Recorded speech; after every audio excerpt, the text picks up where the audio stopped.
Oke guys, welcome back to my channel. Pada kesempatan kali ini kita akan mengobrol tentang masalah kesehatan. Beberapa waktu lalu, tepatnya hari Rabu tanggal 15 September 2021, saya berkesempatan ikut penyuluhan tentang Prolanis. Nah, di situ kita mendapatkan informasi dari dokter yang melakukan penyuluhan. Prolanis merupakan hasil kerjasama antara layanan Vaskes Puskesmas dengan BPJS. Oke, selain Prolanis itu menyediakan kemarin adalah untuk pemeriksaan laboratorium.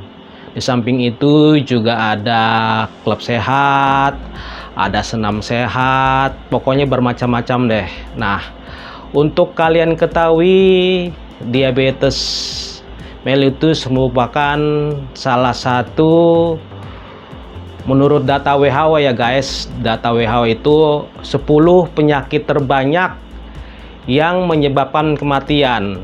Yang harus diwaspadai adalah bukan diabetesnya, tetapi komplikasinya. Biasanya nanti larinya ke jantung, ke ginjal, darah tinggi, dan sebagainya.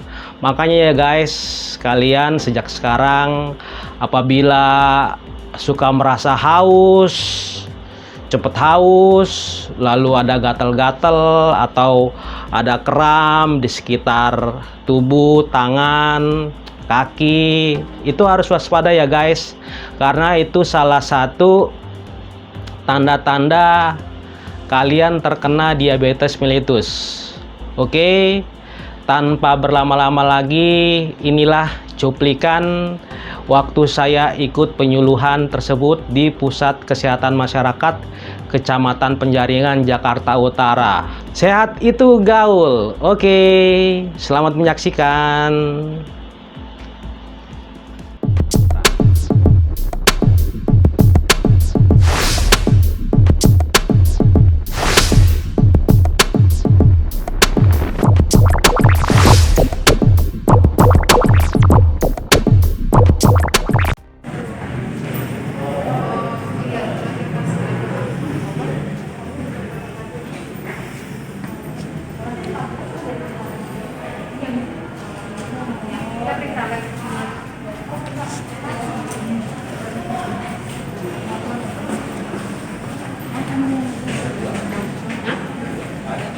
Ya, Assalamualaikum warahmatullahi wabarakatuh.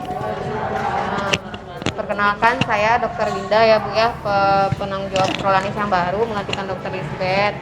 Kita udah lama ya Bu ya nggak mulai Prolanis. Insya Allah nanti kedepannya kita mulai rutin lagi ya. Kita mulai dulu yang pertama ini mungkin dengan pemeriksaan dulu aja ya. Nanti kedepannya kita usahakan nanti ada senam sama edukasi penyuluhan juga. Ibu-ibu sekarang sehat ya? Gak ada keluhan. Semangat ya ikut Prolanis lagi ya. Nanti mungkin bulan depan kita usahakan bisa nanti buat senam lagi ya Bu. Kalau bisa teman-temannya yang emang teman yang Prolanis sebelumnya diinfokan saja Bu untuk ikut aktif lagi untuk Prolanisnya ya. Sekarang nih ada penyuluhan Bu dari dokter mudanya. Nanti habis penyuluhan kita langsung cek lab ya. Makasih Pak. Ya. Kelihatan gak ibu-ibu? Kelihatan ya? Ya, gimana ya? Nanti denger aja kalau nggak. Iya. Suaranya harus kenceng. Oke, selamat pagi ibu-ibu semua. Pagi, waduh, semangat semua ya hari ini ya. Padahal masih jam 9. Sehat ya semuanya? Iya, puji Tuhan ya. Nah, jadi hari ini kita mau sharing nih tentang penyakit kencing manis atau diabetes mellitus. Nah, sebelumnya udah pada dengar belum? Udah pada tahu belum penyakit diabetes mellitus atau kencing manis? Tahu, oke. Mungkin ada sebagian, tadi kita survei ada sebagian yang udah tahu, tapi sebagian lagi masih nggak tahu apa tuh penyakit kencing manis. Ya, jadi sekarang kita akan jelaskan dulu sebenarnya penyakit kencing manis tuh apa sih? Jadi penyakit kencing manis itu adalah penyakit di mana kadar gula di dalam tubuh kita tuh tinggi, melebihi batas normal. Penyebabnya adalah karena hormon insulin kita tidak bekerja. Waduh, ibu-ibu bingung nih, apa tuh hormon insulin? Iya. Apa tuh hormon insulin? Kok asing sih? Nah, hormon insulin itu jadi adalah hormon yang dihasilkan oleh organ pankreas kita untuk mencerna gula tiap kali kita makan. Jadi ketika kita makan, itu ada hormon insulin dihasilkan supaya gula kita bisa diambil oleh tubuh dan dijadikan tenaga. Nah, tapi kalau di penyakit kencing manis itu hormon insulinnya rusak. Jadi dia nggak bisa tuh mencerna gula. Makanya gula di dalam tubuh kita tuh jadi tinggi. Nah, kira-kira gejala-gejalanya tuh apa aja sih? Nah, jadi gejala kalau dibaca di brosur nih yang di sini, ada 3 gejala yang paling umum ditemukan pada penyakit diabetes mellitus. Yang pertama adalah sering kencing. Lalu yang kedua cepat lapar. Yang ketiga, iya betul, sering haus. Iya benar. Terus. Sehari tuh bisa habis kayak 5 botol 1,5 liter tuh bisa tuh kalau orang penyakit diabetes. Karena emang haus terus rasanya. Iya, nah betul. cepat lelah itu merupakan gejala tambahan. Cepat lelah, mengantuk, terus kalau misalnya ada yang lukanya tuh nggak sembuh-sembuh, yang nggak kering-kering, nah itu tuh salah satunya bisa karena diabetes. Jadi harus dicek gula darahnya ke puskesmas ya. Kemudian ini juga kalau suka ibu-ibu misalnya ngerasa sering kesemutan nih, apalagi kesemutannya di ujung tangan nih, sama di ujung kaki nih, atau baal. Iya, betul. Tuh harus dicek gula darahnya ke puskesmas, karena itu bisa saja ternyata penyakit diabetes, tapi kita nggak tahu. Jadi kita harus sering cek ke puskesmas. Nah, sebenarnya nih di sebelah sini ada faktor resiko. Jadi siapa saja sih yang mungkin terkena penyakit diabetes mellitus? Yang pertama adalah faktor keturunan. Jadi memang nggak semua bapak, misalnya bapaknya diabetes, bapaknya kencing manis. Nggak semua anaknya dari bapak itu bisa kencing manis sih. Tapi kemungkinan besar si anak itu akan terkena kencing manis karena bapaknya sudah kencing manis. Apalagi kan kita tinggal di keluarga tuh tinggal di satu rumah, pola hidupnya sama, pola makannya sama. Jadi kemungkinan besar sekali anaknya untuk kena kencing manis. Nah, yang kedua adalah usia. Jadi makin berumur nih, tubuh kita tuh udah istilah capek lah. Makanya makin usia makin tinggi, jadi lebih sering terkena penyakit kencing manis. Apalagi kalau di Indonesia nih kemarin dari data terbaru ini, usia 45 sampai 64 tahun itu paling banyak terkena kencing manis. Jadi di usia ibu-ibu yang di usia segitu harus sering rawan cek ke puskesmas, cek gula darahnya secara berkala. Yang ketiga, gaya hidup yang kurang sehat. Nah, ini apalagi pas lagi pandemi, lagi PPKM kan. Makan tidur ya, Bu. Mager kan. Nah, ini gaya hidupnya kurang sehat nih kita. Cuman duduk doang lah, atau jalan dikit doang kan, nggak boleh keluar juga kemana-mana kan. Makin-makin deh, ini salah satu faktor resiko diabetes. Iya, yang keempat, kegemukan. Nah, setelah ini kita akan ajarkan cara menghitung berat badan, apakah berat badan ibu ini udah normal atau malah berlebih sih. Nah, nanti kita akan diajarkan oleh Stefani setelah ini. Kemudian nomor 5, kurang aktivitas atau olahraga, apalagi lagi PPKM, cuman tidur makan. Nah, ini juga salah satu faktor resiko dari diabetes. Yang nomor 6, dislipidemia atau kolesterol. Nah, siapa nih ibu-ibu yang kolesterolnya tinggi nih? Hati-hati nih. Pasti iya, makan enak terus nih, kolesterol bisa tinggi nih. Hati-hati, karena kolesterol ini berkaya, bener, gorengan. Berkaitan erat banget ini sama diabetes ini. Iya. Waduh, aneh ya, Bu. Aneh ya menurut saya. Ada yang kurang. Nah iya, pokoknya kita harus kurangin lah itu gorengan. Nanti kita akan diajarkan juga cara mencegah penyakit kencing manis tuh gimana.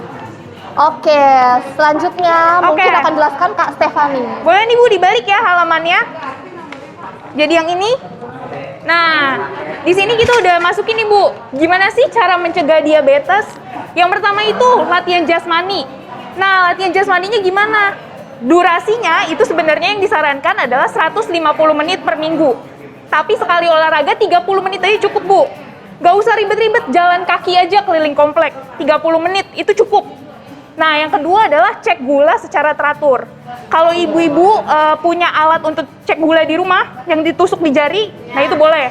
Tapi kalau nggak punya, rajin-rajin cek berarti ke puskesmas untuk cek gula darah secara berkala. Kenapa perlu? Karena diabetes itu resiko untuk komplikasinya tinggi. Nggak kerasa tiba-tiba udah jelek tuh badannya. Jadi harus sering-sering cek gula, harus dikontrol gulanya. Kemudian konsumsi makanan yang sehat dan jaga pola makan yang baik. Nah, ibu jangan konsumsi makanan yang banyak mengandung gula. Contoh, gula pasir, gula aren, puding-pudingan, makanan yang manis-manis itu jangan, ya. Terus makanannya banyakin sayur dan buah. Nasi boleh makan nggak? Boleh, tapi kalau bisa dikurangin.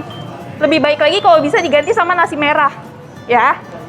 Oke, terus yang keempat adalah menjaga berat badan ideal, ibu-ibu. Nah, di sini kita tulis IMT. IMT itu adalah satuan yang dipakai untuk menghitung berat badan ideal. Tapi gimana caranya buat ibu-ibu? Gampang deh aplikatifnya. Tinggi badan ibu-ibu dikurangi 100. Itu berapa? Misal saya, tinggi badan saya 160 ibu-ibu. Kalau dikurang 100 berarti berat badan ideal saya seharusnya 60 kg. Itu di tengah-tengah. Nah, tapi kita punya range nih, plus minus. Jadi paling rendah sama paling tinggi. Cara hitungnya gimana? Yang tadi 60 kg, 10%-nya berapa? 6 kilo. Jadi 60 plus minus 6 kilo. Jadi berat saya bisa sekitar 54 sampai 66 kg. Plus minusnya maksudnya apa tuh, Dok? Jadi di range itu ibu-ibu. Ideal, paling ideal di tengah kan? 60 kg. Tapi paling rendah 54, paling tinggi 66. Antara gitu ya? Betul Iya. sekali. Jadi berat 54 sampai 66 kilo masih ideal kalau untuk Stefani. Gitu. Sesuai tinggi badan ibu-ibu. Sesuai tinggi badan ibu-ibu. Iya. Jadi kalau bisa, kan tadi salah satu resikonya adalah kegendutan, obesitas. Nah, kalau bisa dijaga tuh berat badannya, supaya tetap di range berat badan ideal. Deh ya, nangkep ya Bu ya? Oke, berikutnya, kriteria kapan sih orang dibilang diabetes? Yang pertama adalah, kalau sudah menunjukkan gejala klasik yang tadi cepat lapar, cepat haus, ditambah dengan periksa gulanya. Gula itu ada gula darah sewaktu, dan ada gula darah puasa yang paling sering diperiksa. Bedanya apa? Kalau sewaktu, kapanpun ibu periksa gula darah itu namanya sewaktu.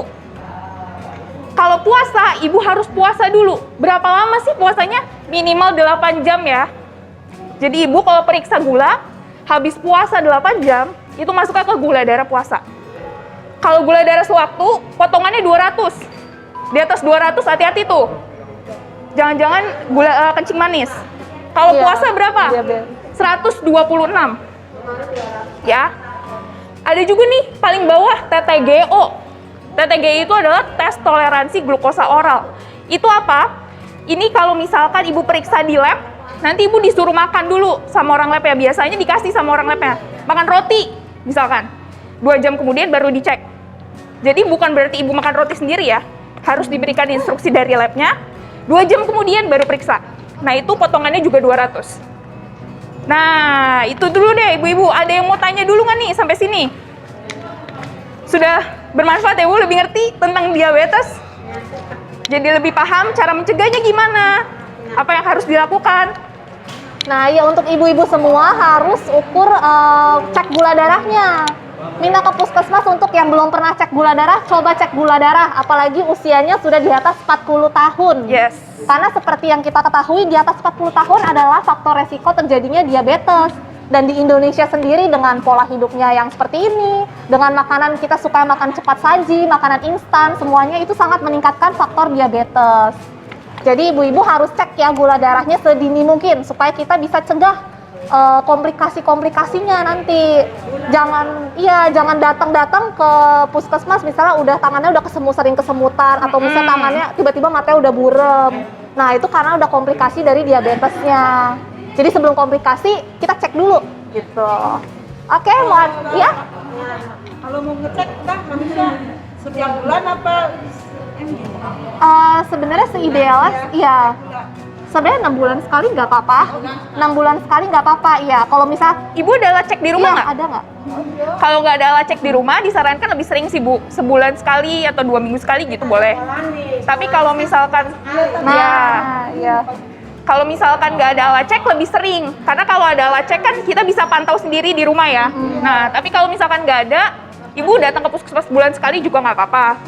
Yang penting jangan sampai udah lama banget tiba-tiba udah nggak terkontrol lagi tuh gula darahnya berapa. Apalagi kalau minum obatnya ngaco-ngaco. Nah itu tuh. Ya, kalau udah udah ada yang kena kencing manis, minum obat tuh harus teratur. Jangan cuman pas gulanya tinggi baru minum. Nah, iya itu Pas bener sakit baru tuh. minum. Kebiasaan Iya. biasanya ibu-ibu Iya. minumnya. Ya? Boleh. Boleh. Selama terkontrol Bu, Iya. gula darahnya. Kalau gulanya sudah terkontrol dan sudah diperbolehkan oleh dokternya, boleh vaksin. Biasanya kalau iya, gulanya bagus boleh. Gulanya bagus boleh. Kalau gulanya bagus boleh vaksin, tapi kalau gulanya masih tinggi nggak boleh, tunggu dulu. Gimana? 50 berarti tingginya 150, berarti timbangannya. Nah, ini nih ada pertanyaan ibu-ibu. Kalau tinggi saya 150, berat badannya berapa yang ideal? Berarti kan 150 dikurang 100, 50 kg. Berapa range-nya? Dikurang 10%, 5 kilo kan? Jadi dari 45 sampai dengan 55 kg. Itu berat badan idealnya. Ya, yang paling bagus di 50 sebenarnya, karena kan di tengah-tengah. Tapi kalau misalkan mau kurang atau mau lebih, di antara segitu. 45 sampai dengan 55 kg. Gitu.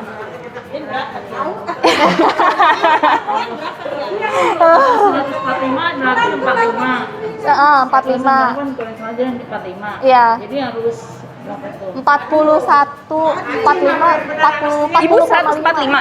145. Ibu 145, berarti kan tengahnya 45. Mm-mm. Taruhlah kita boleh plus minusnya 4 kilo lah. Mm-mm. Berarti 41 sampai dengan 49. Itu berat badan. Kondisinya susah saya. Apa kenapa turunan ya? Padahal ngaduk itu. Olahraga aja sih Bu sebenarnya. Kalau memang udah susah. Iya. Olahraga. Kemarin susah. Yang penting olahraga, makan. Makannya juga harus diatur. Iya. Oh iya, ibu-ibu, orang kencing manis itu makannya bukan jarang ya. Bukan berarti orang kencing manis makannya jadi sehari 2 kali, sehari 3 kali aja cukup. Sehari yang benar makan itu 5 kali ibu-ibu. 5 3 kali kali, ya. makan besar, 2 kali snack. Pagi, snack, siang, snack, malam. Kalau begitu tambah gemuk kali. Makannya dikit tapi sering. Kalau orang diabetes itu makannya nggak perlu porsinya banyak. Porsinya kecil-kecil aja, tapi lebih sering. Bukan tentang gemuk. Enggak dong, Bu. Enggak, makanya pilihnya yang sehat juga, jangan makannya cemilannya donat. Iya. Nah, ini nih. Iya, Kelihatan nggak, Bu? iya. Ya, ini itu adalah komposisi makanan yang benar. Jadi, sayur buahnya dibanyakin. Ini karbohidratnya nasi, kentang. Kemudian ini lauknya, protein. Daging ayam, daging ikan, daging sapi. Itu taruhnya segini aja, jangan banyak-banyak. Ini makanannya nasi, kentang di sini. Sayur dan buahnya yang lebih banyak, setengah piring. Kelihatan nggak, Bu? Ini nasi. Mata saya lagi apa? Udah buram. Oh. Oh, itu coba cek ke poli mata juga, siapa tahu memang apa karena diabetes atau karena penyakit mata Iya. lain ya. Heeh. Oke, masih Ada yang pertanyaan mau lagi? ditanya? Oh iya. Sayur mah apa aja sih, Bu? Sayur apa aja? Sayur apa Bebas, aja iya. boleh. Buahnya kalau bisa nih ada nih. Ibunya pada demen anggur ya?